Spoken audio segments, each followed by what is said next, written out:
Hello students, कैसे हैं आप सब। स्वागत है आपका मेरे YouTube channel NCERT maths classes पे।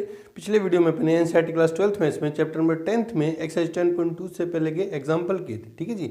आज की इस वीडियो में अपन एनसीईआरटी क्लास 12th मैथ्स में चैप्टर नंबर 10th में एक्सरसाइज 10.2 स्टार्ट करने वाले हैं, जिसका पहला क्वेश्चन मैंने बोर्ड पर लिख रखा है। क्या कह रहा है कि निम्न सदिशों के परिमाण का परिकलन कीजिए ना। हमें इनके क्या करना है, मैग्नीट्यूड फाइंड करना है। वेक्टर दे रखा है, उसका अपन को क्या फाइंड करना है, मैग्नीट्यूड। और सर्दी बहुत ज़्यादा है तो आप भी थोड़ा अपना बचाव रखें। देखो मैंने तो अपना बचाव कर लिया है, आप भी अपना रखें। ठीक है जी।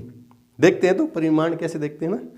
मान लो आपको पता है इंट्रो पार्ट में अपने देखा था कोई वेक्टर हो, आर वेक्टर है ना, जो किस फॉर्म में, एक्स आई कैप है ना, कॉम्पोनेंट फॉर्म में हो, प्लस वाई जे कैप प्लस जेड के कैप है ना। तो आर वेक्टर का जो मैग्नीट्यूड है वो कैसे निकलेगा, root x square plus y square plus z square. यूं इसका क्या निकलेगा, मैग्नीट्यूड निकलेगा ना, परिमाण निकलेगा। तो आंसर में पहले क्या दे रखा है, गिवन, बारी बारी से तीन वेक्टर दे रखे हैं, तीनों का मैग्नीट्यूड फाइंड करते हैं। A vector equals to I cap plus J cap plus के कैप। देयरफॉर ए वेक्टर का magnitude equals to X I cap का जो कोफिशिएंट है वो क्या है, 1 है, तो 1 की स्क्वायर प्लस जे कैप का भी कोफिशिएंट 1 है प्लस के कैप का भी कोफिशिएंट क्या है, 1 है, स्क्वायर है ना। Magnitude of A vector equals to root में 1 की square 1 plus 1 equals to root 3। तो magnitude of A vector equals to कितना आ गया, रूट 3। बी वेक्टर की बात करते हैं। बी वेक्टर कितना दिया अपन को, 2 आई cap minus 7 j cap minus 3 के कैप है ना। Therefore magnitude of b vector equals to root 2 की स्क्वायर प्लस माइनस 7 की स्क्वायर प्लस माइनस 3 की स्क्वायर। 4 plus 49 plus 9। तो magnitude of b vector equals to कितना है, हाँ कितना है, 58 62। ये आ गया बी वेक्टर का मैग्नीट्यूड। एंड सी वेक्टर कितना दिया अपन को, 1/√3 i cap plus 1/√3 j cap minus 1/√3 k cap है ना। Therefore magnitude of c vector equals कितना आएगा, 1/रूट में 1/√3 की स्क्वायर प्लस जे कैप का कोफिशिएंट किया 1/√3 की स्क्वायर प्लस के कैप का माइनस 1/√3 की स्क्वायर। तो देखो 1/3 प्लस 1/3 प्लस 1/3, एलसीएम लिया तो 1 प्लस 1 प्लस 1, रूट में 3/3 रूट 1। तो magnitude of c vector equals कितना आया, 1 आया है ना। ये है ना, आपने देखा था कोई वेक्टर इस फॉर्म में गिवन है तो इसके जो स्केलर कंपोनेंट होते हैं वो क्या होते हैं, डीआर होते हैं ना, डीआर होते हैं। और अगर वेक्टर यूनिट वेक्टर है तो उसके जो स्केलर कंपोनेंट होते हैं वो डीसी होते हैं और डीआर भी होते हैं ना। तो यहाँ इस वेक्टर के स्केलर कंपोनेंट डीआर क्या है, वेक्टर ए के डीआर क्या है, 1,1,1, बी के डीआर क्या है, 2,-7,-3, और सी जो है, सी वेक्टर जो है ये डीसी भी है और डीआर भी है। बोले सर यूनिट, मैंने बोला आपको यूनिट वेक्टर है। बोले सर आप क्यों बोल रहे हो कि यूनिट वेक्टर है, क्योंकि देखो एल अगर मानूं, डीसी में एल अगर मानूं 1/√3 और एम है 1/√3 और एन है -1/√3, इनको स्क्वायर करके मैं ऐड कर दूं तो कितना आ रहा है, 1 आ रहा है। देखो 1 ही आएगा, 1 आएगा ना, 1 आएगा। तो ये जो है अपन पहचान ऐसी करते हैं कि इसके सी वेक्टर सी के जो स्केलर कंपोनेंट हैं वो क्या है, डीसी हैं। क्यों, क्योंकि ये वेक्टर सी जो है यूनिट वेक्टर है ना। तो आपने थोड़ा सा क्वेश्चन में नहीं भी पूछा तो थोड़ा आइडिया लगाया करो जिससे आपकी प्रैक्टिस हो ना। चलो बढ़ते हैं क्वेश्चन नंबर 2 की तरफ। उससे पहले वीडियो को रोकें और नोट करें। क्वेश्चन नंबर 2 देखो क्या कह रहा है कि समान परिणाम वाले दो विभिन्न सदिश लिखने हैं ना, जिनका मैग्नीट्यूड तो इक्वल है और जो दोनों वेक्टर हैं वो क्या होने चाहिए, डिफरेंट होने चाहिए ना। तो देखो कैसे लिखते हैं अपन, सिंस ए वेक्टर लिख रहा हूं मैंने, मान लिया, लिख दिया आई कैप 1 आई कैप या आई कैप प्लस 2 जे कैप प्लस 3 के कैप है ना। एंड बी वेक्टर लिख दिया है ना, मैंने क्या लिख दिया 3i cap plus 2j cap plus k cap, है ना, ये लिख दिया। तो देखो आप चेक करो कि इनके जो मैग्नीट्यूड है वो इक्वल है या नहीं ना। तो magnitude of A vector equals to root 1 की स्क्वायर प्लस 2 की स्क्वायर प्लस 3 की स्क्वायर, है ना, 3 की square 9 plus 4 13 plus 1 14 and B vector equals to क्या है 3 की स्क्वायर प्लस 2 की स्क्वायर प्लस 1 की स्क्वायर, है ना, क्या होगा 9 प्लस 4 13 प्लस 1 14। तो आपने देखा since magnitude of A vector equals to है मैग्नीट्यूड ऑफ बी वेक्टर, है ना, मैग्नीट्यूड तो इक्वल है, लेकिन आपने देखा ये दोनों इक्वल वेक्टर नहीं है। दो वेक्टर इक्वल कब होते हैं, जब आई कैप के कोफिशिएंट इक्वल हो, जे कैप के कोफिशिएंट इक्वल हो, आई कैप के स्केलर कंपोनेंट बोल दो इक्वल हो, जे कैप के स्केलर कंपोनेंट इक्वल हो, और के कैप के। तो आई कैप का यहाँ 1 है, यहाँ क्या है 3 है, तो नहीं है ना। सिंस इसमें मान ले रहा हूँ x1 equals to 1 and x2 equals to कितना है, सॉरी x1, हाँ x1 y1 z1, मान ले रहा हूँ x2 y2 z2 ना, x2 इक्वल टू कितना 3 है, means x1 not equals to x2, therefore vector a not equals to vector b। ये आपने शो भी कर दिया ना कि दो वेक्टर इक्वल भी नहीं है लेकिन उनका मैग्नीट्यूड क्या है, इक्वल है। इस तरह से करेंगे ना, बहुत सारे लिख सकते हो आप मैग्नीट्यूड इक्वल वाले ना।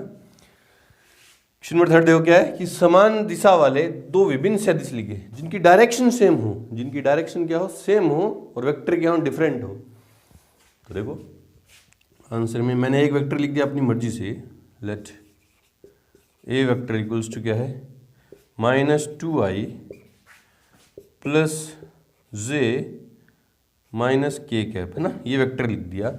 और मैंने सोच लिया कि ये वेक्टर जो है इस डायरेक्शन में है, ये वेक्टर है, मैग्नीट्यूड मान ले रहा हूँ एक मैग्नीट्यूड का, है ना। इसी की डायरेक्शन में मैंने एक दूसरा वेक्टर लिख दिया बी वेक्टर, है ना, और उसको मैंने 3 से मल्टीप्लाई कर दिया। इस पूरे वेक्टर के स्केलर कंपोनेंट को मैंने किससे मल्टीप्लाई कर दिया 3 से, तो -6i plus 3j minus 3k। क्योंकि डायरेक्शन कौन डिसाइड करता है, वेक्टर की डायरेक्शन कौन डिसाइड करता है, ये डी आर डिसाइड करते हैं ना, ये डी आर और ये है ना -2 1 और -1, है ना, सेम डायरेक्शन में डी सी और डी आर ही तो डिसाइड करते हैं। इसको मैंने देखा तो ये क्या होगा उसी डायरेक्शन में एक इसका जो बी वेक्टर का जो मैग्नीट्यूड है, बी वेक्टर का जो मैग्नीट्यूड है वो कितना है 3 टाइम्स ऑफ ए वेक्टर। तो डायरेक्शन इनकी सेम है और मैग्नीट्यूड क्या है डिफरेंट, है ना इनका, और ये वेक्टर भी डिफरेंट है। क्यों है सर, बोले देखो इनके स्केलर कंपोनेंट को कंपेयर कर लो, यहाँ -2 है, यहाँ कितना है -1, दोनों वेक्टर इक्वल नहीं है, इनकी डायरेक्शन क्या है सेम है। ठीक है, इस तरह से करेंगे। चलो जी बढ़ते हैं क्वेश्चन नंबर 4 की तरफ। से पहले वीडियो को रोकें और नोट करें। क्वेश्चन नंबर 4 और 5 दोनों बोर्ड पे हैं। 4th नंबर देखो क्या कह रहा है कि x और y के मान ज्ञात कीजिए ताकि सदिश वेक्टर ये और वेक्टर दिस दोनों क्या है समान है, दो वेक्टर इक्वल है ना। मान लो ए वेक्टर हो, मान ले रहा हूँ x1i cap plus y1j cap plus z1k cap हो, और बी वेक्टर हो क्या हो x2i cap plus y2j cap plus z2k cap, है ना, दो वेक्टर हो और ये दोनों इक्वल है, ए वेक्टर इक्वल्स क्या हो बी वेक्टर हो। तो ये क्या इंप्लाई करता है, इफ एंड ओनली इफ क्या बताता है ये कि x1 इक्वल्स टू होगा x2 होगा, y1 इक्वल्स टू होगा y2 और z1 इक्वल्स टू क्या होगा z2, है ना। अगर दो वेक्टर इक्वल हैं तो उनके आई कैप के कोफिशिएंट भी इक्वल होंगे, जे कैप के भी कोफिशिएंट इक्वल होंगे और के कैप के भी कोफिशिएंट इक्वल होंगे, है ना। इसका उल्टा भी सत्य होता है, अगर दो वेक्टर में आई कैप जे कैप और के कैप के कोफिशिएंट कोरस्पोंडिंगली इक्वल हो तो, है ना, दोनों वेक्टर भी क्या होते हैं इक्वल होते हैं, है ना। तो इसको मैं मान ले रहा हूँ ए वेक्टर, इसको मान ले रहा हूँ बी वेक्टर। आंसर में लेट ए वेक्टर इक्वल्स क्या है 2i cap plus 3j cap and B vector equals to xi cap plus yj cap given a vector equals क्या है बी वेक्टर, है ना। देयरफॉर x इक्वल्स हो जाएगा 2 और y इक्वल्स हो जाएगा 3। कोरस्पोंडिंगली आई कैप के कोफिशिएंट इक्वल, जे कैप के भी 2i कैप, अच्छा 2i क्वेश्चन में ये क्या देखते 2i प्लस 3j, और एक्स आई प्लस वाई जे, 3J है, 3J है, 3J है भाई, 3J है, देखो ऊपर भी लिख रखा है मैंने 3J है ना, और एक्स आई प्लस वाई जे, ये देखो ना जल्दबाजी में ऐसे थोड़ा हो जाता है, ठीक है। हाँ, तो जे कैप के भी कोएफिशिएंट इक्वल और आई कैप के भी इक्वल ना, हो गया ये तो। क्वेश्चन नंबर 5 देखो क्या कह रहा है। एक सदिश का प्रारंभिक बिंदु, इनिशियल पॉइंट तो ये है और अंतिम बिंदु ये है, टर्मिनल पॉइंट ये है। इस सदिश के एडिशन सदिश घटक लिखे ना, एक वेक्टर का इनिशियल पॉइंट दे दिया और टर्मिनल पॉइंट दे दिया, हमसे उसने स्केलर कंपोनेंट और वेक्टर कंपोनेंट पूछ लिया ना। आपको पता है कि एक कोई पॉइंट है ए मान ले रहा हूँ जिसका इनिशियल पॉइंट है किसी वेक्टर का, और बी जो है किसी वेक्टर का टर्मिनल पॉइंट है, और ए के कोएफिशिएंट है x1, y1 और z1, और बी के हैं x2, y2 और z2 ना। तो ए बी वेक्टर क्या होगा, ए बी वेक्टर हो गया क्या होगा, टर्मिनल पॉइंट के कोऑर्डिनेट्स में से इनिशियल पॉइंट के कोऑर्डिनेट कोरस्पॉन्डिंगली सब्ट्रैक्ट करेंगे और ये वेक्टर लिख देंगे, x2 minus x1 I cap plus y2 minus y1 J cap plus z2 minus z1 K cap, ये होता है वेक्टर ना। गिवन मान ले रहा हूँ ए तो दिया है 2,1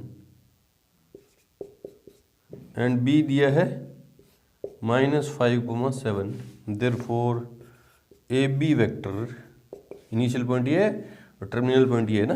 तो x2 मतलब -5 - 2 आई कैप प्लस 7 - 1 जे कैप, और के क्योंकि जेड कोऑर्डिनेट दोनों में नहीं है तो के क्या पाएगा नहीं है ना।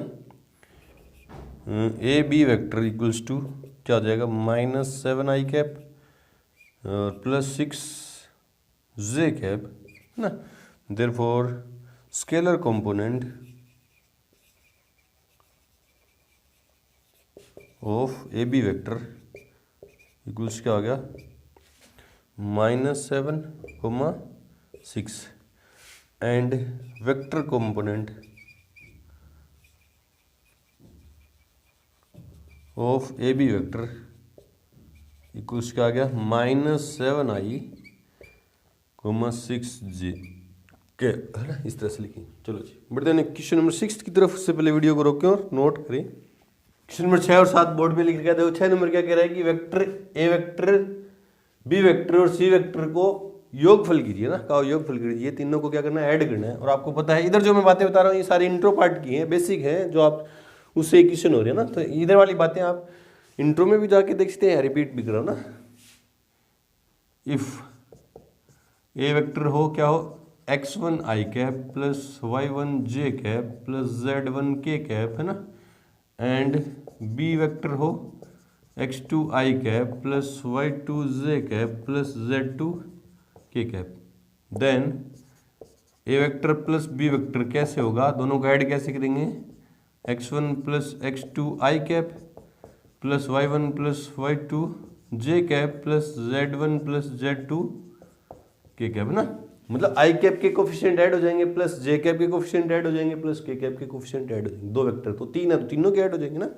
हमें इसमें 3 वेक्टर ऐड करने हैं ना आंसर में। सिंस ए वेक्टर इक्वल्स क्या दिया है हमें, आई कैप -2 जे कैप प्लस के कैप, बी वेक्टर क्या दिया है -2 आई कैप प्लस 4 जे कैप प्लस 5 के कैप, एंड सी वेक्टर क्या दिया है आई कैप -6 जे कैप -7 के कैप, है ना। हमें तीनों को ऐड करना है ना।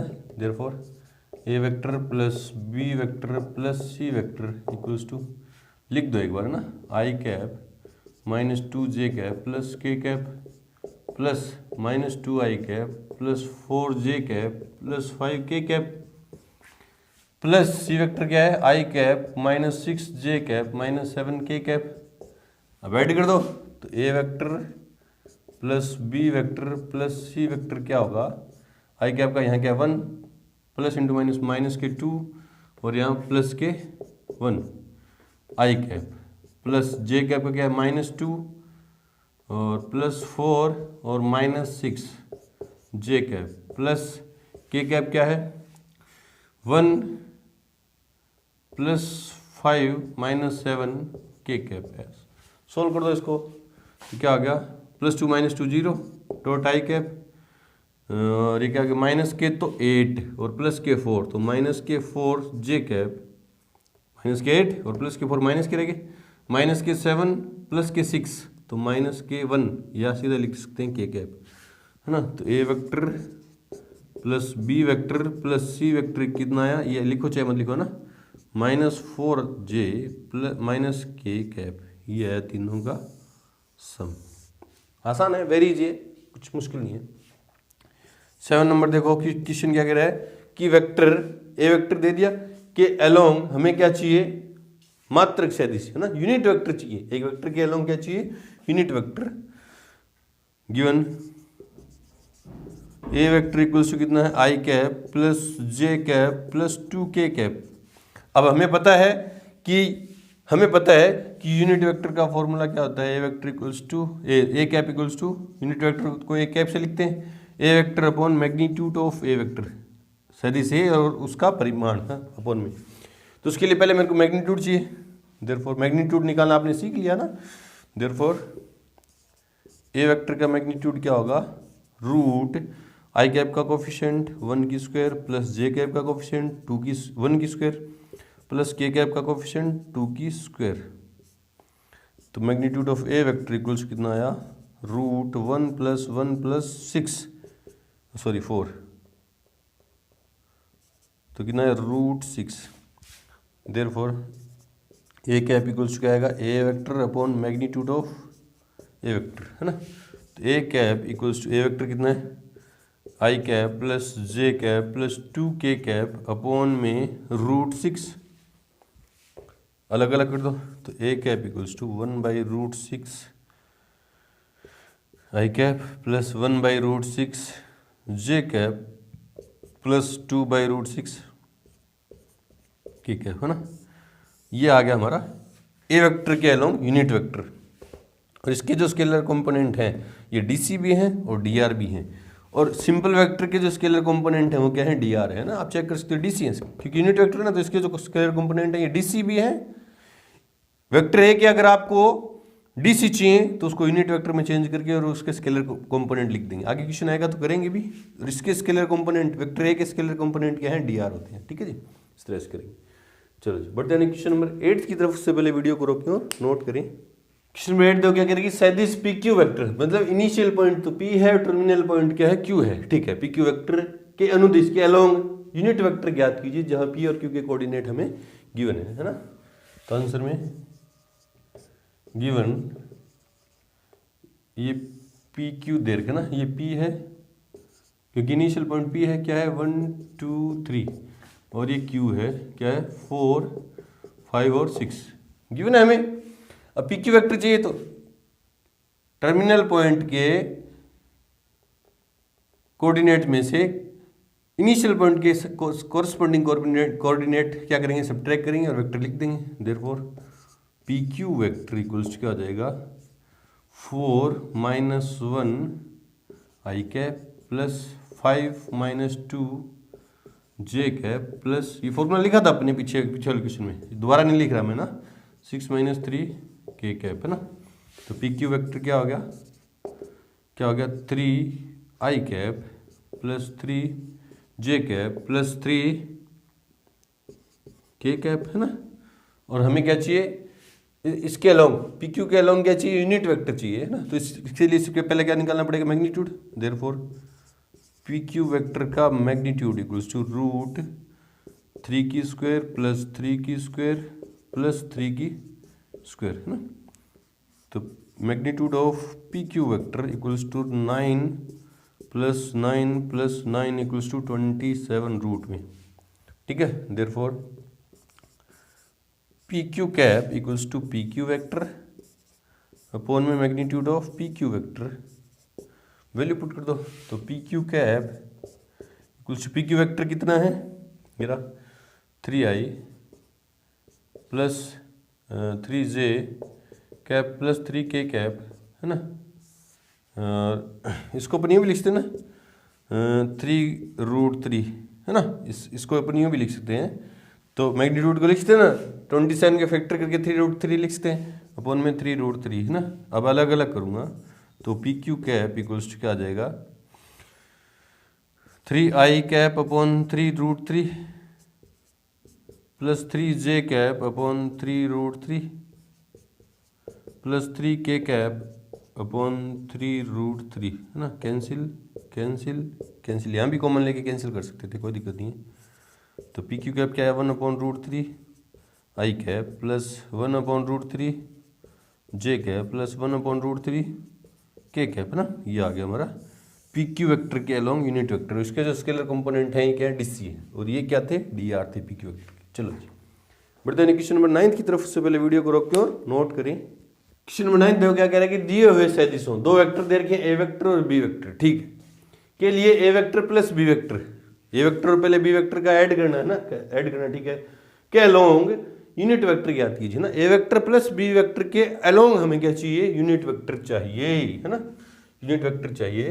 तो है क्या, देखो बेसिकली होगा क्या, मान ले रहा हूँ ये ए वेक्टर है और ये मान ले रहा हूँ बी वेक्टर है ना। तो A vector plus B vector कौन सा होगा, ये इस डायरेक्शन में होगा कि नहीं होगा, ये होगा A vector plus B vector by triangle लो, A vector plus B vector, इसके लॉन्ग में हमें क्या चाहिए यूनिट वेक्टर चाहिए। तो लिख दे रहा हूँ आंसर में गिवन ए वेक्टर इक्वल्स क्या 2i cap minus J cap plus 2k cap and B vector equals क्या है आई cap minus I cap plus J cap minus के कैप है ना। देयरफॉर ए वेक्टर प्लस बी वेक्टर, दो vector को add करेंगे तो उनके scalar correspondingly scalar component add हो जाएंगे ना। 2i cap minus J cap plus 2k cap plus minus I cap plus J cap minus के कैप। तो आई कैप के कोफिशिएंट ऐड होंगे तो क्या हो गया 2 माइनस 1 आई कैप, क्योंकि ये -1 है कोफिशिएंट है ना, प्लस -1 प्लस 1 जे कैप प्लस 2 माइनस 1 के कैप, ठीक है। तो A vector plus B vector क्या आया आई कैप, ये 0 हो गया, जे है ना जे जे, ये 0 हो गया, प्लस 0.j कैप प्लस के कैप है ना। A vector plus B vector क्या आया आई कैप प्लस के कैप है ना। अब हमें क्या चाहिए इसके along A vector plus B vector के लॉन्ग यूनिट वेक्टर चाहिए। तो पहले इसका magnitude, therefore magnitude of A vector plus B vector equals क्या होगा √1 की स्क्वायर प्लस √1 की स्क्वायर इक्वल्स क्या जाएगा रूट में 1 + 1। तो magnitude of A vector plus B vector क्या हो गया √2 है ना। अब हमें क्या चाहिए इसके लॉन्ग में यूनिट वेक्टर चाहिए, therefore A plus B cap equals to A vector plus B vector upon में magnitude of A vector plus B vector है ना। वैल्यू पुट कर दो, A vector plus B vector कितना है आई कैप प्लस के cap upon में √2 है ना। तो ए प्लस बी की कैप इक्वल्स क्या जाएगा 1/√2 आई कैप प्लस 1/√2 के कैप। ये आ गया हमारा फाइनल आंसर। चेक करते हैं ये क्वेश्चन नंबर 9 10.2 में क्वेश्चन नंबर 9 1/√2 आई कैप प्लस 1/√2 के कैप, बिल्कुल सही है। बढ़ते हैं क्वेश्चन नंबर 10 की तरफ। उससे पहले वीडियो को रोकें और नोट करें। क्वेश्चन नंबर 10 देखो क्या कह रहा है कि सदिश 5i minus J cap plus 2k cap के अलोंग एक ऐसा सदिश ज्ञात कीजिए जिसका परिमाण कितना है 8 इकाई है। इस वेक्टर के अलोंग मुझे ऐसा वेक्टर चाहिए जिसका मैग्नीट्यूड कितना है 8 यूनिट है ना। तो देखो कैसे है, मान ले रहा हूँ ये वेक्टर है ए वेक्टर है ना, ये वेक्टर है, इसके अलोंग मेरे को 8 मैग्नीट्यूड का वेक्टर चाहिए। तो मैं क्या करूँगा पहले इसके अलोंग मैं क्या निकालूंगा इसका यूनिट वेक्टर निकालूंगा ना, इसका यूनिट वेक्टर निकालूंगा ए वेक्टर के अलोंग, फिर उसको 8 से मल्टीप्लाई कर दूंगा है ना। तो जो सदिश बनेगा वेक्टर बनेगा वो उसका मैग्नीट्यूड कितना होगा 8 इकाई होगा ना, ठीक है। ये करने वाला हूँ। तो आंसर में गिवन या लेट कर ले रहे हैं, लेट करें, नाम नहीं दिया तो लेट कर रहे हैं, लेट ए वेक्टर इक्वल्स कितना है 5i cap minus J cap plus 2k cap ना। अब मुझे इसका क्या चाहिए, पहले यूनिट वेक्टर चाहिए, तो इसके लिए उसका क्या चाहिए, मैग्नीट्यूड चाहिए। Therefore magnitude of A vector equals to root 5 की स्क्वायर प्लस -1 की स्क्वायर प्लस 2 की स्क्वायर। ठीक है, तो magnitude of A vector equals to root में 25 प्लस 1 प्लस 4, ये क्या वेक्टर, तो ये क्या 5i माइनस जे प्लस 2 के, हाँ 5i माइनस जे प्लस 2 के, ठीक है बिल्कुल सही है। तो magnitude of A vector equals to क्या हो गया 26 4 30 है ना। देयरफॉर ए कैप इक्वल्स क्या आया, A vector upon magnitude of A vector, तो ए कैप कितना आया, A cap equals to A vector कितना है 5i cap minus J cap plus 2k cap upon में रूट 30, अलग अलग कर दूंगा तो ए कैप इक्वल्स कितना है 5/√30 आई कैप माइनस 1/√30 जे कैप प्लस 2/√30 के कैप, है ना। ये तो आ गया ए वेक्टर के अलोंग में यूनिट वेक्टर आ गया ना। हाँ, अब हमें क्या चाहिए, इसके अलोंग 8 मैग्नीट्यूड का वेक्टर चाहिए। देयरफॉर सदिश ए वेक्टर के अलोंग वेक्टर विच मैग्नीट्यूड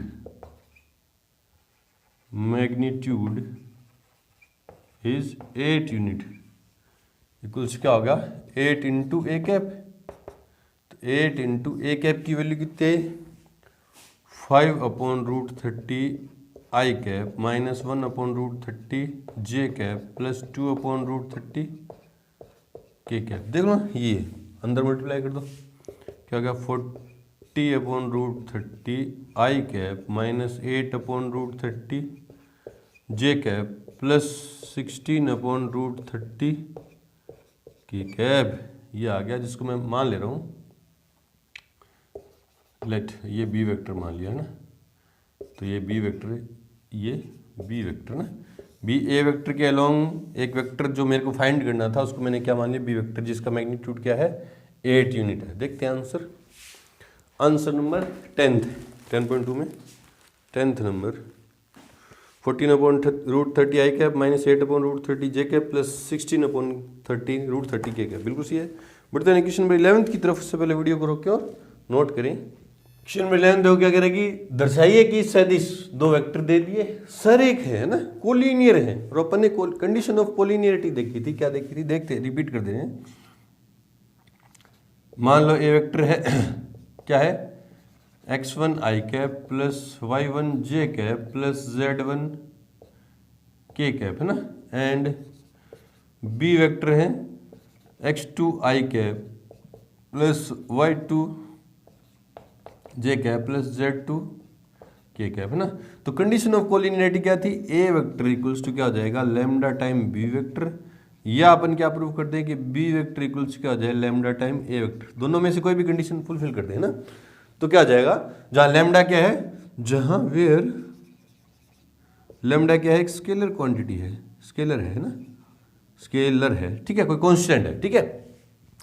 या तो आप ये शो कर दो, या तो आप क्या शो कर दो, ये शो कर दो, तो दोनों वेक्टर क्या हो जाएंगे कोलिनियर हो जाएंगे। या आप क्या शो कर दो, देखो इससे अपन क्या कंक्लूजन निकाल सकते हैं, ए वेक्टर की वैल्यू पुट करूं, यहाँ ए वेक्टर की वैल्यू पुट करूं तो क्या हो जाएगा x1 I cap plus y1 J cap plus z1 K cap equals to lambda time B vector x2। ये कंडीशन से एक और कंडीशन निकाल सकते हैं, आई cap plus y2 J cap plus z2 K cap, है ना। तो क्या आ गया x1 I cap plus y1 J cap plus z1 K cap, है ना। और अंदर मल्टीप्लाई करूंगा तो lambda x2 I cap plus lambda y2 J cap plus lambda z2 K cap. अब दोनों वेक्टर इक्वल हैं, कंपेयर करूंगा तो क्या जाएगा x1 इक्वल्स टू क्या जाएगा लैम्डा टाइम x2 और y1 इक्वल्स क्या जाएगा लैम्डा टाइम y2 और z1 इक्वल्स क्या जाएगा लैम्डा टाइम z2।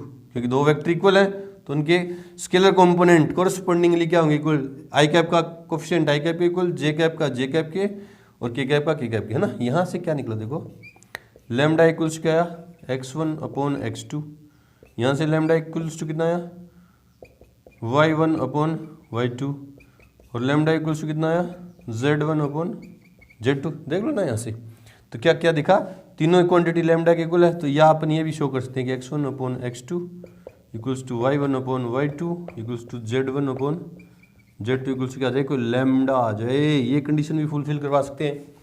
या तो आप ये शो कर दो कि एक वेक्टर जो दिया है वो लैम्डा टाइम दूसरे वेक्टर का है, ठीक है, कोई भी हो, चाहे ए लो चाहे बी लो, है ना। या अपन ये शो कर दें कि दोनों जो वेक्टर है उनके जो स्केलर कंपोनेंट हैं वो प्रोपोर्शनल है किसी लैम्डा के, है ना। तो मान ले रहे हैं, मान लो ये करते हैं ना आंसर में, लेट ए वेक्टर क्या है 2i cap minus 3j cap plus 4k cap and B vector मैंने मान लिया, बी वेक्टर इक्वल्स टू मैंने मान लिया minus 4i cap plus 6j cap minus 8k cap ना। और देखो ये बड़ा वेक्टर ना, तो इसमें से -2 कॉमन ले लो, है ना, -2 कॉमन ले लिया मैंने, तो यहाँ क्या बचा 2i cap minus 3j cap plus 4k cap, है ना। माइनस कॉमन लूंगा तो साइन भी चेंज होंगे ना, -2 कॉमन लिया मैंने। अब ये गौर से देखो, ये ए वेक्टर है क्या, तो बी वेक्टर इक्वल्स टू क्या हो गया -2 इंटू ए वेक्टर। इसको फर्स्ट मान लो, तो आपने कहाँ से लिखा ये बाय फर्स्ट लिख दिया ना, सिंस बी वेक्टर इक्वल्स क्या गया लैम्डा टाइम ए वेक्टर आ गया, therefore A vector and B vector are collinear. या तो यूं शो कर दो, है ना, या यूं शो कर दो कि ये है ना 2 अपॉन इसके, ये दोनों लिखोगे फिर इसके आगे लिखोगे since 2 upon -4 equals to -3 upon 6, 2 upon -4 लिखो पहले कितना है, तो -1/2 कैंसिल हो गया ना, और -3 अपॉन ये अपॉन ये अपॉन ये -3 अपॉन 6 तो -1/2 और 4 अपॉन -8 इक्वल्स टू -1/2। क्या लिखेंगे, सिंस कंपेयर करके ना, इसको पहले कंपेयर करना पड़ेगा, इसको किससे कंपेयर करना पड़ेगा, इससे, इसको इससे, फिर ये कंडीशन बनाओगे आप, फिर लास्ट में लिखोगे vector A and B are collinear. आप ये सीधा ये कर दो ना, ये ज़्यादा आसान है मेरे हिसाब से। इस पे मत जाओ, अगर दो वेक्टर कोलिनियर है तो ये भी कंडीशन फुलफिल होती है ना, इसी से निकल के आइए, इसी से आगे निकल गए, आगे क्यों जा रहे हो, यहीं शो कर देना आप। चलो जी, बढ़ते हैं क्वेश्चन नंबर 12 की तरफ। से पहले वीडियो को रोकें और नोट करें। क्वेश्चन नंबर 12 देखो क्या कह रहा है कि सदिश एक वेक्टर दे दिया कि दिक् को साइन ज्ञात कीजिए, डीसी फाइंड करने, है ना। और हमें पता है किसी भी वेक्टर का अपन यूनिट वेक्टर निकाल दें तो उसके जो स्केलर कंपोनेंट होते हैं वो क्या होते हैं, डीसीज होते हैं ना। तो हमें डीसी चाहिए ना, तो इस वेक्टर का अपन क्या निकाल देंगे, यूनिट वेक्टर, और उसके स्केलर कंपोनेंट ही क्या होंगे, डीसी होंगे। लेट, नाम नहीं दिया तो मैं मान ले रहा हूँ, ए वेक्टर इक्वल्स क्या है आई cap plus 2j cap plus 3k cap, है ना। मुझे इसकी क्या चाहिए, डीसी चाहिए। डीआर तो सीधा ही पता है, डीआर पूछता तो क्या होता है 1, 2, 3, है ना, ये सीधे स्केलर कंपोनेंट डीआर होते हैं, लेकिन मुझे चाहिए डीसी। डीसी चाहिए तो पहले इसका यूनिट वेक्टर निकालते हैं ना, since therefore magnitude of A vector, क्योंकि यूनिट वेक्टर निकालने का अपने पास फॉर्मूला है क्या है, A vector upon magnitude of A vector, तो रूट 1 की स्क्वायर प्लस 2 की स्क्वायर प्लस 3 की स्क्वायर। तो magnitude of A vector equals to क्या होगा, रूट 1 प्लस 4 प्लस 9। तो magnitude of A vector equals कितना हो गया, रूट में 14, देयरफॉर ए कैप इक्वल्स क्या हो गया, A vector upon magnitude of A vector.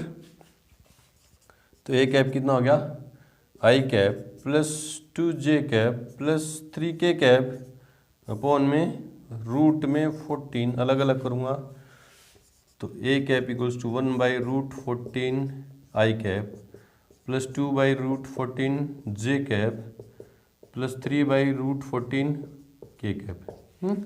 Therefore DCs of A vector equals क्या आएगा, 1/√14, 2/√14 और 3/√14 को अपन यूँ ब्रैकेट में भी लिख सकते हैं डीसीज को ना।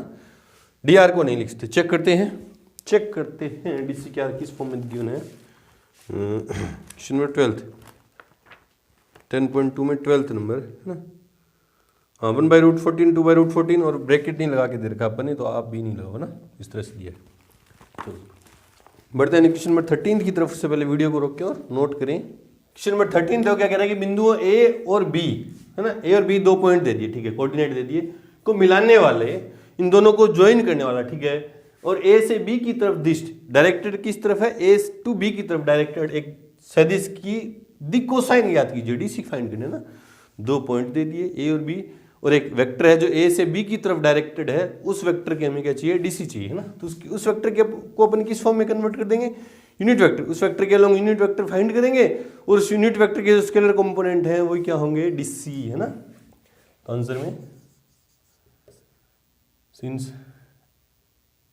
ये पॉइंट ए है और क्या है 1 2 -3 है ना, और ये बी है, और ए से बी की तरफ डायरेक्टेड ये है ना, -1 -2 1 है ना। ए से बी की तरफ डायरेक्टेड ये वेक्टर है, तो पहले इस वेक्टर को निकालते हैं ना। तो वही है, टर्मिनल पॉइंट के कोफिशिएंट कोऑर्डिनेट्स में से इनिशियल पॉइंट के कोरस्पॉन्डिंग कोफिशिएंट सब्ट्रैक्ट करके वेक्टर लिख देंगे ना। Therefore A B vector equals to, formula नहीं लिख रहा मैं है ना, -1 क्योंकि -1 से -1 सब्ट्रैक्ट करूंगा, आई कैप प्लस -2 जे कैप प्लस 1 -3 तो +3 हो जाएंगे, +3 के कैप है ना। तो क्या हो गया ये, ए बी वेक्टर इक्वल्स क्या हो गया, -2 आई कैप माइनस के 4 जे कैप प्लस के 4 के कैप है ना। तो देखो क्या हो गया, हाँ ए बी वेक्टर आ गया मेरे पास। अब मुझे ए बी वेक्टर के क्या चाहिए, डीसी चाहिए है ना, डीसी डायरेक्शन कोसाइंस चाहिए है ना। तो इसका क्या निकालूंगा मैं, यूनिट वेक्टर, उसके लिए मेरे को इसका मैग्नीट्यूड चाहिए। Therefore magnitude of A B vector equals क्या होगा, रूट -2 की स्क्वायर प्लस -4 की स्क्वायर प्लस 4 की स्क्वायर है ना।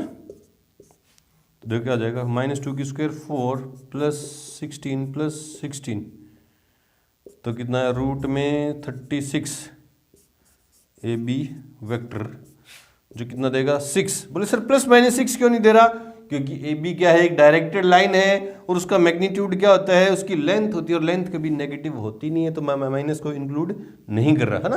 आप इसे समझो, अपन जो वेक्टर पढ़ रहे हैं वो क्या पढ़ रहे हैं, एक डायरेक्टेड लाइन। देख लो ये ए बी एक डायरेक्टेड लाइन है, और इसका मैग्नीट्यूड क्या देगा, इसकी लेंथ देगा, और लेंथ कभी नेगेटिव होगी नहीं, तो इसलिए मैंने माइनस का साइन नहीं लगाया है ना। आप प्लस माइनस लगा के बता भी सकते हो कि length can not be negative, therefore A B magnitude of A B equals to 6, ठीक है, वैसे भी कर सकते हो। हमें क्या चाहिए, इसके डायरेक्शन कोसाइन चाहिए, तो मेरे को इसका यूनिट वेक्टर चाहिए। Therefore A B cap equals to A B vector upon magnitude of A B vector. तो A B cap equals to, A B vector कितना है, -2 आई कैप -4 जे कैप प्लस 4 के कैप ना, इधर अपॉन में A B vector का magnitude कितना है, 6 मेरा। तो A B cap equals to, इसके नीचे ये करूँगा है ना, या -2/6 आई कैप -4/6 जे कैप प्लस 4/6 के कैप। तो ये क्या हो जाएगा, ए बी कैप इक्वल्स क्या हो जाएगा, -1/3 आई कैप -2/3 जे कैप प्लस 2/3 के कैप। देयरफॉर डीसीज ऑफ किसके, ए बी वेक्टर क्या है, इक्वल्स टू -1/3 -2/3 और 2/3, ये है डीसी है ना। चेक करते हैं आंसर। आंसर नंबर 13th का आंसर 10.2 में 13th -1/3 -2/3 2/3 बिल्कुल सही है। बढ़ते हैं क्वेश्चन नंबर 14 की तरफ। उससे पहले वीडियो को रोक के और नोट करें। क्वेश्चन नंबर 14 दोगे कि दर्शाइए कि सदिश, एक वेक्टर दे दिया, अक्षों OX, OY और OZ के साथ बराबर झुका हुआ है ना।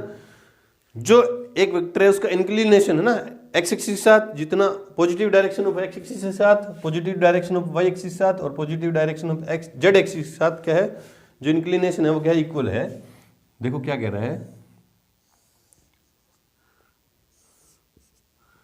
ये कौन सा एक्सिस है, वाई, ये जेड और ये एक्स, और ये वेक्टर है जो गिवन वेक्टर है ना, मान ले रहा हूँ ये क्या है, आई कैप प्लस जे कैप प्लस के कैप है ना। इसका एक्स एक्सिस का जो इंक्लिनेशन है वो है अल्फा, झुकाव, वाई के साथ है जो बीटा, और जो जेड के साथ है वो क्या है, गामा है। आपको शो करना है कि alpha equals to beta equals to gamma, तो क्या कर दोगे आप, cos alpha equals to cos beta, beta तीनों एंगल इक्वल से तो कोस भी इनके इक्वल होंगे ना, कोस गामा, और कोस अल्फा क्या होता है, एल एम और एन, मतलब आप क्या शो कर दोगे कि इसके तीनों जो डीसी हैं वो क्या होंगे, इक्वल होंगे, है ना। आप डीसी को इक्वल शो कर दोगे, तो आंसर में लेट ए वेक्टर इक्वल्स क्या है, आई कैप प्लस जे कैप प्लस के कैप। ये तो शो करने वाले हो, तीनों इसके जो डीसी हैं, कोस अल्फा क्या होता है, इसके डीसी होते हैं, cos alpha cos beta cos gamma DC होते हैं, जहां अल्फा बीटा गामा क्या है, एक्स वेक्टर का एक्स के साथ वो एक्स के साथ और जेड एक्स के साथ कोरस्पोंडिंगली क्या है, इंक्लिनेशन झुकाव है ना। चलो जी, इसका मुझे क्या चाहिए, डीसी चाहिए, डीसी चाहिए तो इसके मुझे क्या निकालने पड़ेगा, इसका यूनिट वेक्टर है ना। Therefore magnitude of A vector equals क्या जाएगा, रूट 1 की स्क्वायर प्लस 1 की स्क्वायर प्लस 1 की स्क्वायर, तो magnitude of A vector equals क्या आया, 1 plus 1 plus 1 equals to root 3 है ना। Therefore A cap equals to vector A upon magnitude of vector A, तो A cap equals to A cap है ना, A cap equals to vector A कितना है, आई cap plus जे cap plus के cap upon में root 3, तो A cap equals क्या आया, 1 upon root 3 I cap plus 1 upon root 3 J cap plus 1 upon root 3 के कैप है ना। Therefore L equals to 1 upon root 3, M equals to 1 upon root 3, N equals to 1 upon root 3।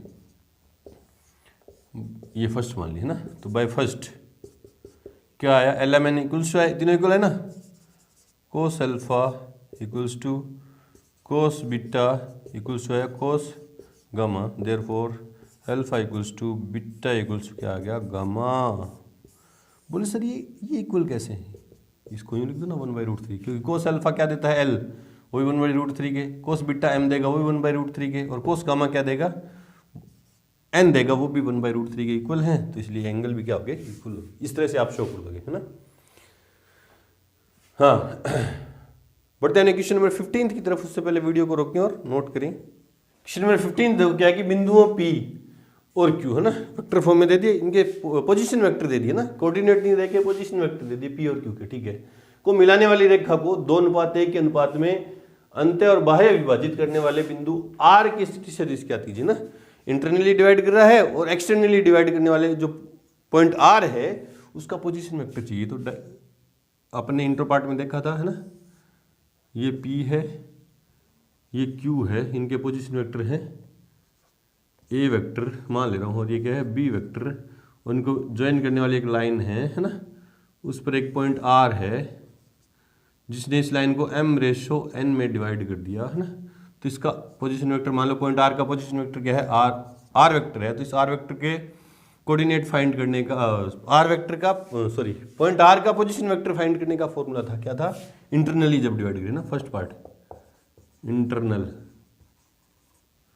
है ना, तो क्या होगा, R vector equals to M B vector plus N A vector upon में m plus n है ना, m B vector m into this vector n into this का position vector और अपॉन में m प्लस 1 है ना।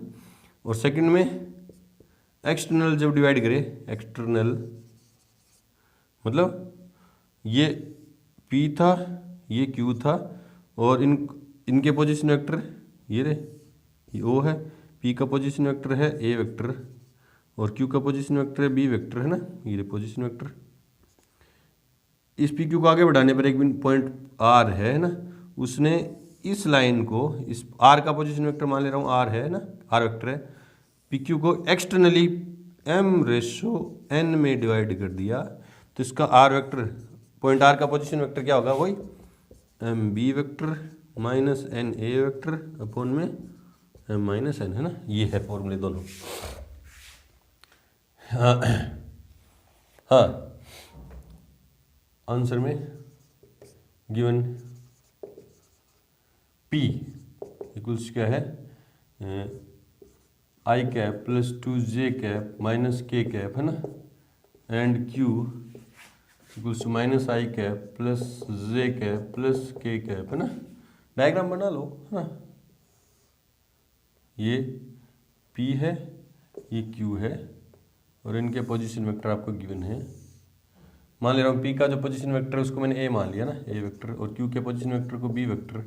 ये ओरिजिन है और ये इस पर एक पॉइंट है R, जिसने इस लाइन 2:1 में डिवाइड कर दिया। पॉइंट है R और इसका पोजीशन वेक्टर क्या है, R vector.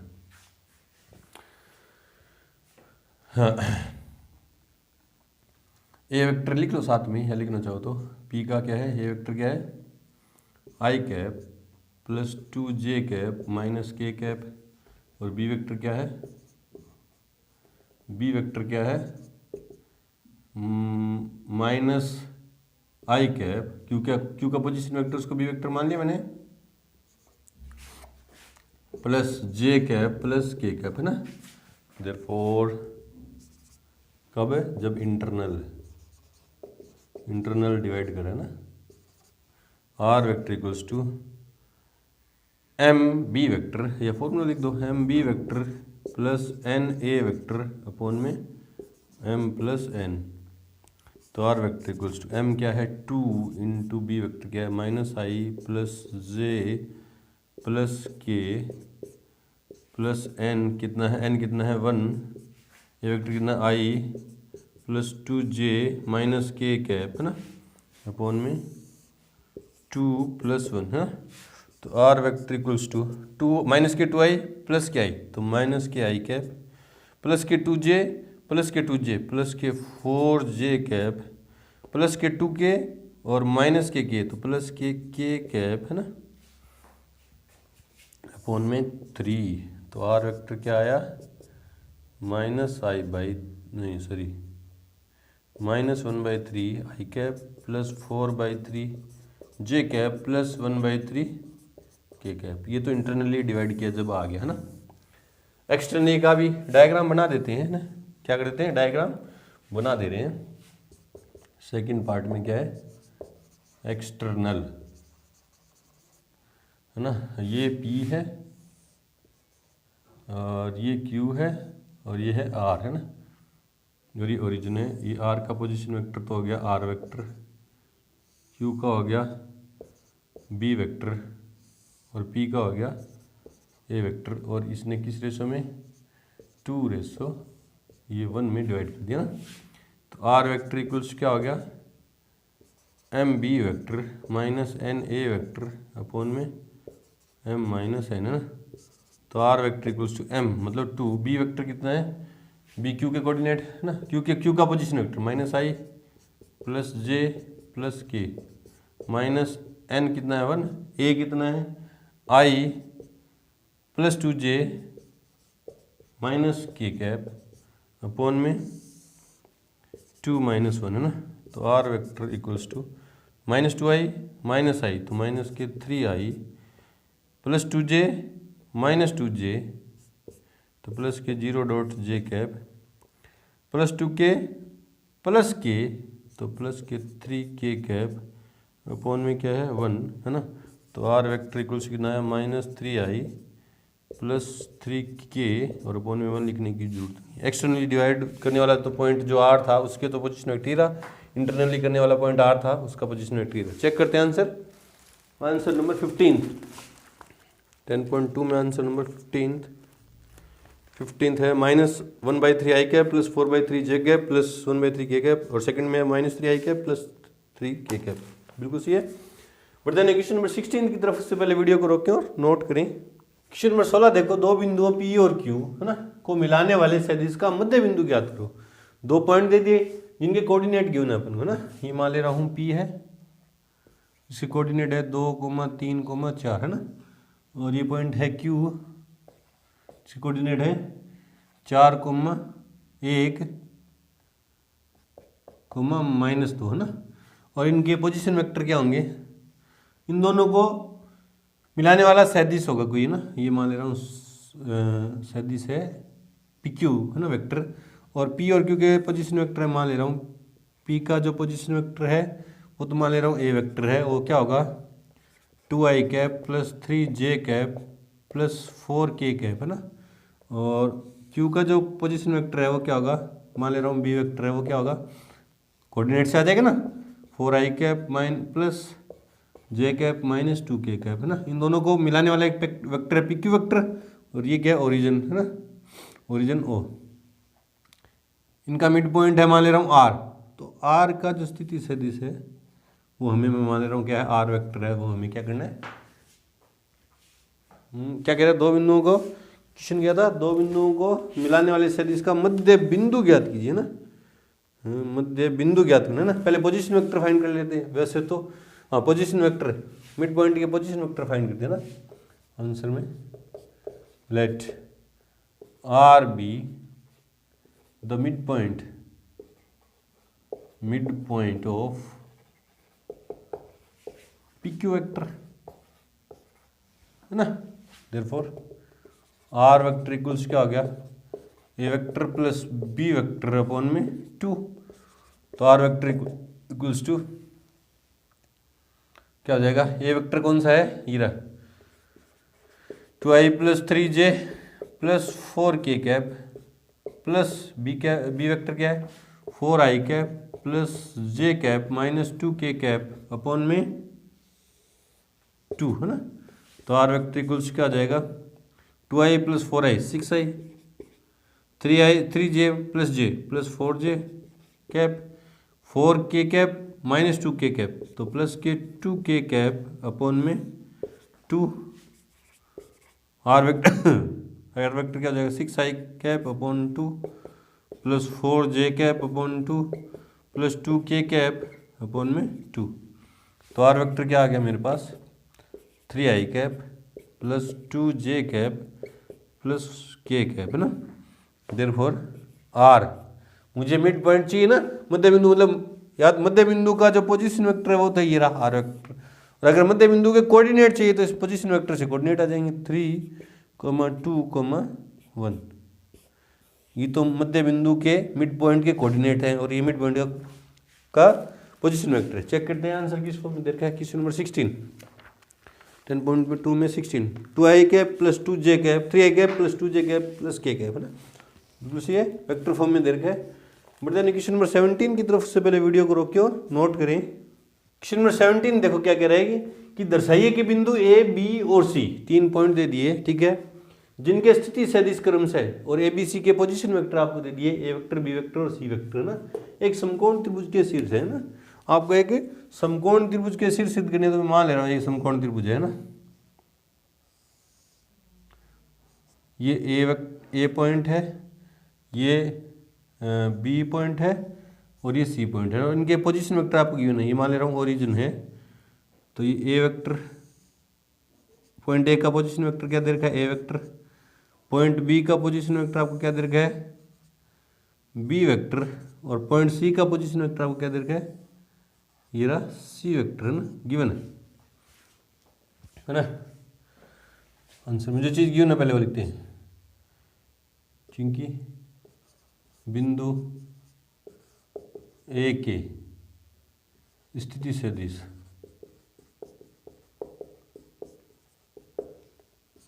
A vector equal से कितना दिया है 3i cap minus 4j cap minus 4k cap and B के स्थिति सदिश, उसको किस लिखा उसने बी वेक्टर से, क्या दिया है 2i cap minus j cap plus k cap व सी के स्थिति सदिश सी वेक्टर क्या दिया है i cap minus 3j cap minus 5k cap है ना। तीनों के पोजीशन वेक्टर दे दिए बीसी के ना, और मुझे शो करना है कि ये जो ए बी और सी से जो बनने वाला ट्राइंगल है वो एक क्या है राइट एंगल ट्राइंगल है। तो मैं क्या निकालूंगा ए बी वेक्टर निकालूंगा, बी सी वेक्टर निकालूंगा और ए सी वेक्टर निकालूंगा ना, तीनों वेक्टर निकालूंगा। फिर उनके मैग्नीट्यूड से देखूंगा कि पाइथागोरस थ्योरम से क्या हो रहा है, कर्ण का स्क्वायर बराबर आधार स्क्वायर प्लस लंब स्क्वायर है नहीं, हाइपोटेनियस का square equals to base plus perpendicular का स्क्वायर है कि नहीं, है ना। तो सबसे पहले मैं क्या निकाल रहा हूँ, ए बी वेक्टर, है ना, चूंकि ए बी वेक्टर ना, मतलब एंड पॉइंट क्या है बी और इनिशियल पॉइंट क्या है ए, है ना। End point B, initial point A ना, तो क्या होगा, एंड पॉइंट के कोऑर्डिनेट्स में से इनिशियल पॉइंट के कोऑर्डिनेट माइनस करूँगा, 2 - 3 आई कैप प्लस -1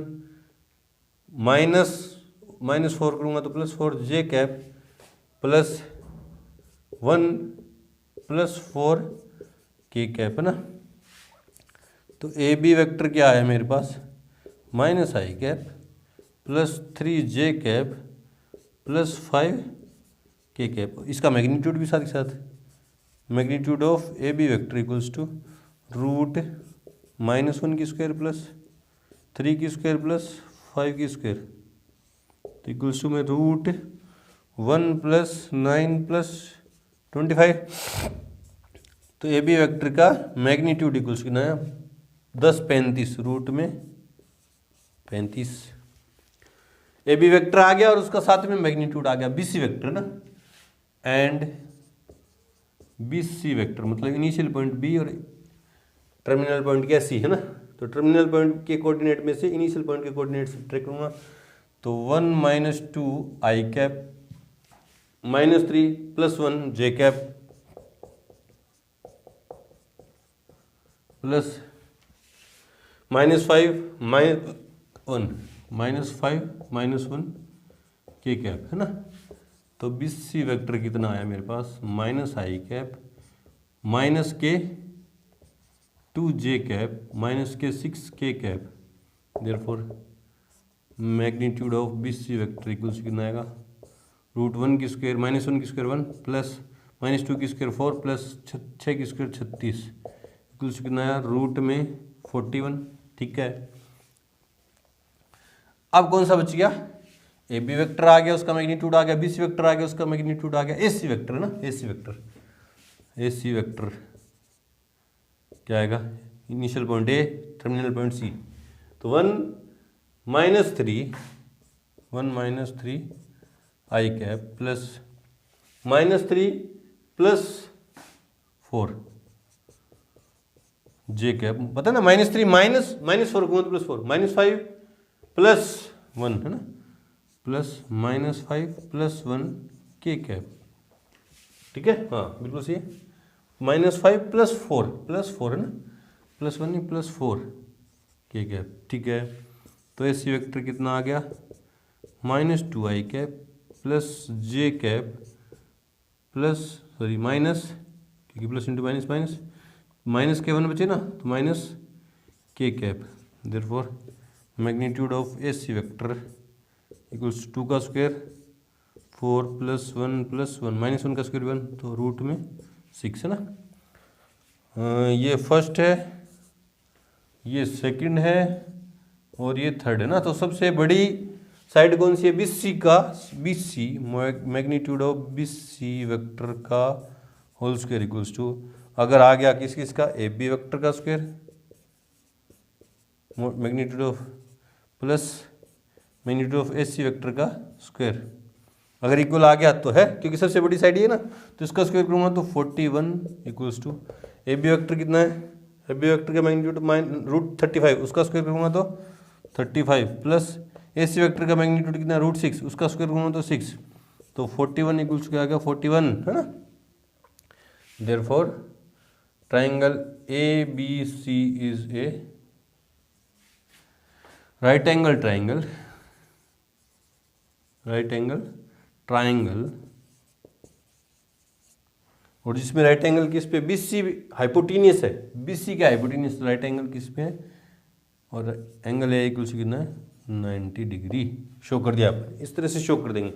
अगर ये कंडीशन फुलफिल नहीं होती कि सबसे बड़ा जो वेक्टर है उसके मैग्नीट्यूड का स्क्वायर बाकी दो जो छोटे वेक्टर हैं, सबसे बड़ा वेक्टर कैसे पता चला, जिसका मैग्नीट्यूड सबसे ज़्यादा है वो सब बड़ा वेक्टर है, और जिसका मैग्नीट्यूड कम है वो क्या, छोटा वेक्टर। तो सबसे बड़े वेक्टर के मैग्नीट्यूड का स्क्वायर बराबर नहीं आए बाकी दो छोटे वेक्टर के मैग्नीट्यूड का स्क्वायर का, अगर बराबर नहीं आते तो ये पाइथागोरस थ्योरम नहीं लगती, पाइथागोरस थ्योरम का अपोजिट विलोम नहीं लगता ना, विलोम नहीं लगता, अपोजिट नहीं लगता, तो ये समकोण त्रिभुज नहीं होता ना, राइट एंगल ट्राइंगल नहीं होता। अभी बराबर आ रहा है तो पाइथागोरस प्रमेय के विलोम से ये राइट एंगल ट्राइंगल है, ठीक है, इस तरह से शो करेंगे। चलो बढ़ते हैं क्वेश्चन नंबर 18 की तरफ। से पहले वीडियो को रोकें और नोट करें। क्वेश्चन नंबर 18 और 19 दोनों क्या है, ऑप्शनल है। देखो क्या कह रहा है, त्रिभुज एबीसी के लिए एक ट्राइंगल दे रखा है एबीसी ना, निम्न में से कौन सा कथन सत्य नहीं है, मतलब बाकी सारे तो ट्रू है, एक फॉल्स है, वो हमें फॉल्स कौन सा है वो बताना है ना। तो क्या इसमें ट्राइंगल लॉ लगाऊं, अगर मैं ट्राइंगल लॉ लगाऊं ना तो क्या होगा, A B vector in triangle A B C by triangle law of vector addition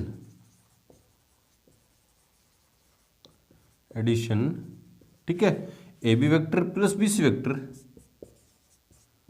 equals क्या हो जाएगा, ए सी वेक्टर है ना, ए सी वेक्टर ना। ट्राइंगल ऑफ वेक्टर एडिशन क्या कहता है कि यदि कोई दो वेक्टर किसी ट्राइंगल की दो एडजेसेंट साइड को रिप्रेजेंट करते हों, टेकन इन ऑर्डर, एक ही ऑर्डर में रिप्रेजेंट करें, देखो एक ही ऑर्डर में दो वेक्टर है ना, तो इनका जो सम होगा वो ट्राइंगल की तीसरी साइड होगी और अपोजिट डायरेक्शन में होगा। देखो इन दोनों की डायरेक्शन ये है, यूं है, तो इसकी क्या है, यूं है, यूं जा रहा नहीं, अपोजिट डायरेक्शन होगी ना।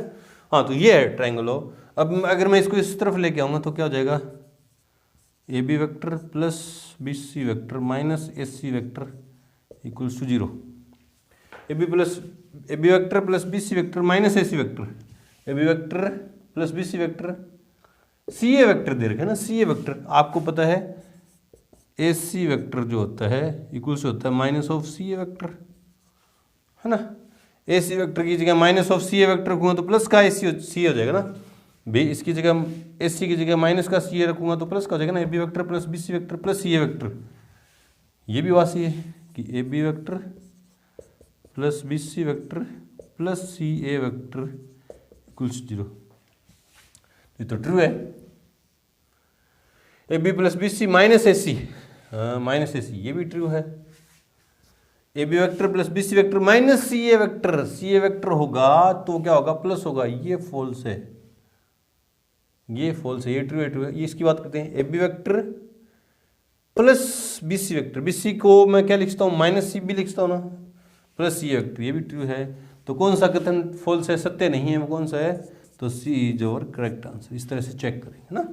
चलो जी बढ़ते हैं क्वेश्चन नंबर 19 की तरफ। से पहले वीडियो को रोक के और नोट करें। क्वेश्चन नंबर 19 देखो क्या है कि यदि ए वेक्टर और बी वेक्टर दो सरेख हैं, कोलिनियर वेक्टर हैं, ठीक है, तो निम्न में से कौन सा कथन सत्य नहीं है ना, कौन सा कथन सत्य नहीं है।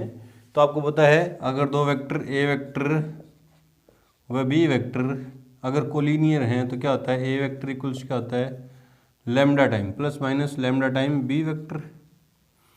और अगर इस फॉर्म में भी है ना, ए वेक्टर इक्वल्स टू क्या है, x1 I cap plus y1 J cap, मैंने दूसरी कंडीशन में बताई थी, प्लस z1 के कैप है ना, और बी वेक्टर है equals to x2 I cap plus y2 J cap plus z2 K cap है ना। तो ए वेक्टर अगर लैम्डा टाइम बी वेक्टर है तो वैल्यू पुट करूँ तो x1, इससे कंडीशन क्या निकल के आई थी, इससे कंडीशन क्या, पीछे के इसी वीडियो में पीछे देख लेना आप, क्वेश्चन में एक क्वेश्चन बताया मैंने, क्या था, x1 upon x2 equals to y1 upon y2 equals to z1 upon z2 equals to क्या होगा, लैम्डा ना। मतलब कोरस्पॉन्डिंग जो स्केलर कंपोनेंट हैं वो क्या होते हैं, प्रोपोर्शनल होते हैं, समानुपाती होते हैं, ठीक है। चलो ये बातें हैं कोलिनियर वेक्टर के बारे में, इतनी चर्चा की थी अपने ना। हाँ तो कौन सा कथन सत्य नहीं, बाकी सारे तो सत्य होंगे, एक असत्य होगा, उसको देखना कौन सा ना।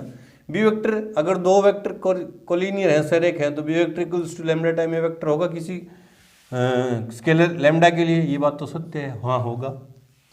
A vector equals to plus minus B vector है ना, तो ये लैम्डा की वैल्यू यहाँ क्या होगी, प्लस माइनस 1 होगी ना। ए वेक्टर इक्वल्स टू क्या है, plus minus lambda B vector, और ए वेक्टर इक्वल्स टू क्या दे रखा है इसने, प्लस माइनस बी वेक्टर, तो लैम्डा की वैल्यू कितनी होगी, 1 होगी कि नहीं, कंपैरिजन करूंगा तो प्लस माइनस यहाँ भी है ना, हाँ 1 होगी, तो ये भी ट्रू है कथन। ए वेक्टर बी वेक्टर के क्रमागत घटक समानुपाती नहीं होते, और यहाँ क्या रहा है, ए वेक्टर और बी वेक्टर के क्रमागत मतलब कोरस्पॉन्डिंग स्केलर कंपोनेंट क्या होते हैं, प्रोपोर्शनल होते हैं, समानुपाती होते हैं। देख लो हैं, और ये कह रहा है समानुपाती नहीं होते, तो ये कथन असत्य है। ठीक है, इसकी चर्चा करें। दोनों सदिशों वेक्टर और बी वेक्टर की दिशा समान है, हो सकती है ना। अगर कोलिनियर तो हो सकती है, परंतु परिणाम भिन्न भिन्न है, परिमाण भिन्न भिन्न है, परिमाण भिन्न भिन्न है ना। हाँ, ये भी हो सकता है, तो ये भी क्या सत्य है, हो सकता है ना, ऐसा हो सकता है। लेकिन ऐसा नहीं होगा, अगर कोलिनियर है तो ये बात नहीं होगी कि समानुपाती नहीं हो। कोलिनियर होंगे तो कोरस्पॉन्डिंग स्केलर कंपोनेंट क्या होंगे, प्रोपोर्शनल होंगे, समानुपाती होंगे ही। लेकिन ये कह रहा है नहीं होंगे। ये बात हो सकती है कि दोनों सदिशों की दिशा समान है, हाँ हो सकती है, और परिणाम भिन्न है, हाँ परिमाण भी भिन्न भिन्न हो सकते हैं। ठीक है, तो हमारा ऑप्शन कौन सा है, सी। हाँ सी, असत्य कथन कौन सा है, सी इज अवर करेक्ट आंसर, है ना। तो यहाँ पे आके हमारी एक्सरसाइज 10.2 कंप्लीट हुई। मिलते हैं अपनी एक्सरसाइज 10.3 के इंट्रो के साथ, तब तक के लिए गुड लक, थैंक यू।